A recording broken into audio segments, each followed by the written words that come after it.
All right, what I'm going to show you today is how I introduce a horse to the hobbles.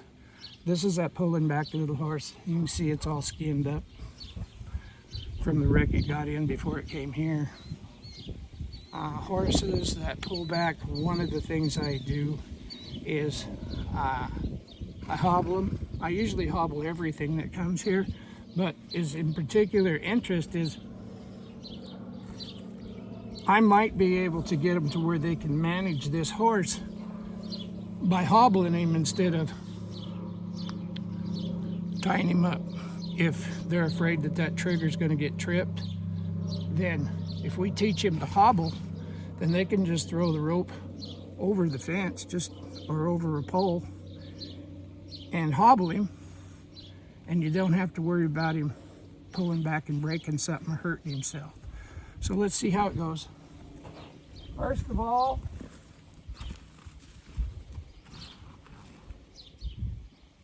I would never put hobbles on a horse that I couldn't lead by a foot. Oh, one more thing before I start this.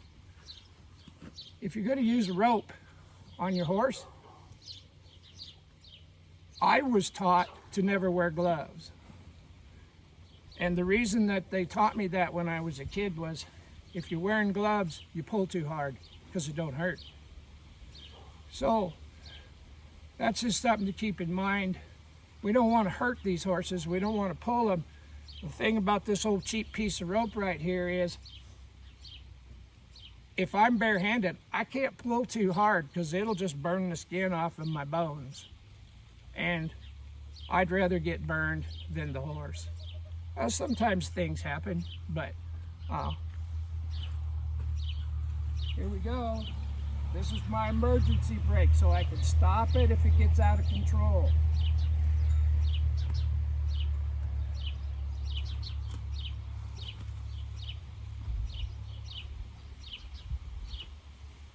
I don't want to pull on this.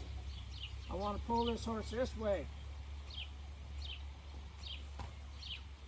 And there's that foot. I'll give him a pat. Lots of pats. Keep him quiet. I'll pull this foot this way. Pull it forward. When that other foot moves, he's got his balance back, I'll go up and give him a pat again. This doesn't seem to be going too bad. Don't get tangled up in your ropes.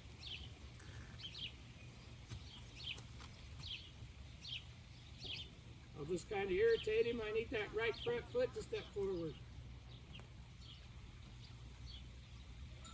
There, just like that. Give him a pat. One more step. I'll give him a pull. I need him to be out of balance so he can step forward with that other foot. There you go. Nice.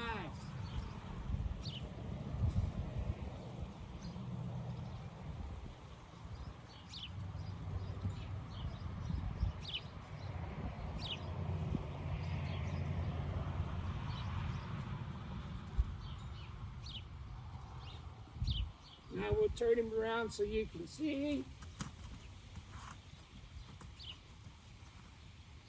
Like it, don't get tangled in these ropes.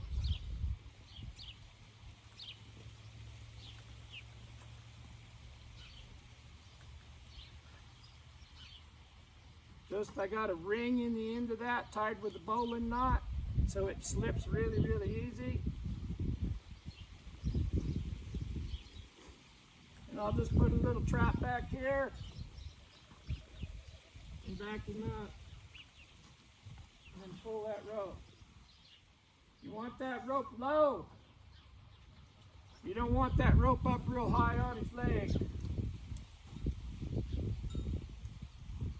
Now I'm going to have him, this is loose, have him step forward. There. There. Ask him again. There. There. One more time. There.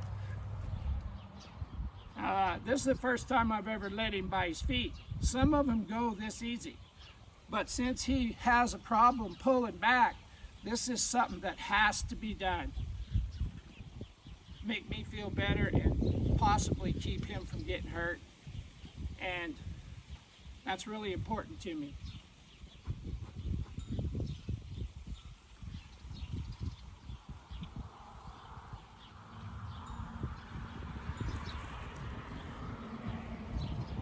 Now that he's proven to me that we can move his feet and pull his body with that wrapped around his foot, and he didn't seem to be too bothered by it. Sometimes this stuff is really easy.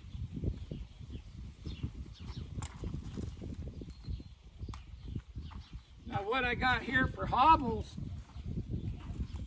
I'll show you. It's just braided cotton rope. It's about 6 foot long and I doubled it. Now I'm going to back him up. Try to get his feet square. I just wanted to get out there so you could see his feet. Get far enough, Pat. There.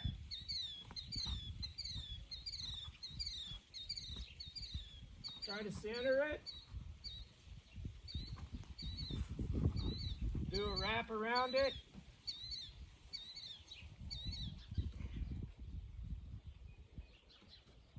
So I wrapped around there twice.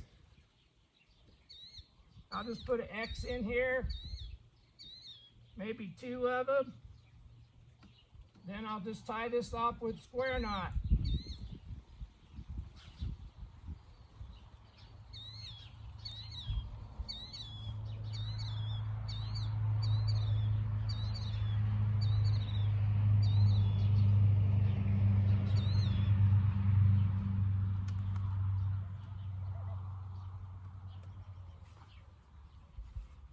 Now sometimes they'll lunge ahead. I'll do my best. Pet him.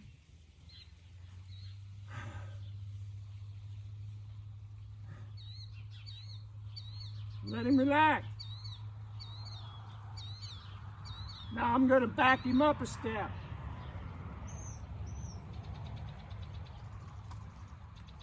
Now he can feel that on his legs, and he put his foot back. That's okay, he felt it. Now I'm going to back up that other foot. And he felt it.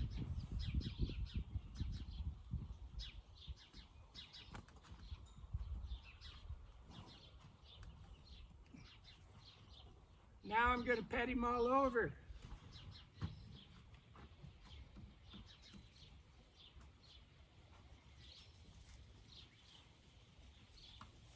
This is going pretty good.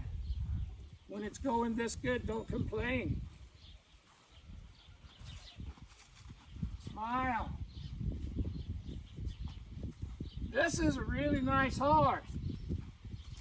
He just doesn't know how to manage his anxiety or his emotions, or when he gets jacked up, he just keeps giving himself shots of adrenaline, and that's why this pulling back thing, I think, developed. He felt that pressure on his pole, and instead of coming off that pressure, I don't think he knew what to do with that feel. So when he felt that, it scared him, and he went from scared to panic probably in a millisecond.